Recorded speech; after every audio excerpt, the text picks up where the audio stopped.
सरबतापासून ते खाद्यपदार्थांची चव वाढवण्यापर्यंत आणि विविध धार्मिक कार्यात लागणारं फळ म्हणजे लिंबू. सकाळपासून सायंकाळपर्यंत अनेक वेळा लिंबूचा वापर केला जातो. सध्या उन्हाळ्याचे दिवस आहेत, त्यामुळे लिंबाला मागणी वाढली आहे. त्यातच आवक कमी झाल्यानं लिंबूचे दर जवळपास दुप्पट झालेत. त्याचा फटका सरबत विक्रेत्यांपासून हॉटेल मालकांपर्यंत सर्वच घटकांना बसलाय.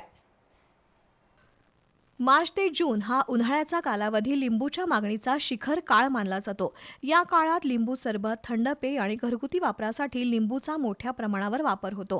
गेल्या काही दिवसांपासून लिंबूच्या किमतीमध्ये झपाट्यानं वाढ झाली असून घाऊक आणि किरकोळ बाजारात भाव जवळपास दुप्पट झालेत. मार्केट यार्डातील घाऊक बाजारात काही आठवड्यांपूर्वी 2 ते 3 रुपये प्रति लिंबू असलेला भाव आता वाढून 5 रुपये प्रति लिंबू झाला आहे. तर किरकोळ बाजारात 20 रुपयाला 4 लिंबू मिळत असतात. आता ग्राहकांना त्याच किमतीत फक्त 2 किंवा 3 लिंबू घ्यावे लागतात. काही ठिकाणी एका मोठ्या लिंबूचा भाव 10 रुपयांपर्यंत पोहोचलाय. उन्हाळ्यामध्ये वाढलेली मागणी आणि तुलनेनं मार्केट यार्डसह विविध ठिकाणाहून झालेली कमी आवक, त्याचा परिणाम लिंबूचे दर वाढण्यात झालाय. जोपर्यंत इतर राज्यांमधून आवक सुरू होत नाही तोपर्यंत भाव कमी होण्याची शक्यता कमी आहे, असं लिंबू विक्रेत्यांनी सांगितलं. 2025च्या तुलनेत आत्ताचे 2026ला लिंबूचे दर महाग झालेले आहेत. ह्यावेळी लिंबूचा दर 4,000 रुपयापासून 7,000 रुपये दर निघालेला आहे.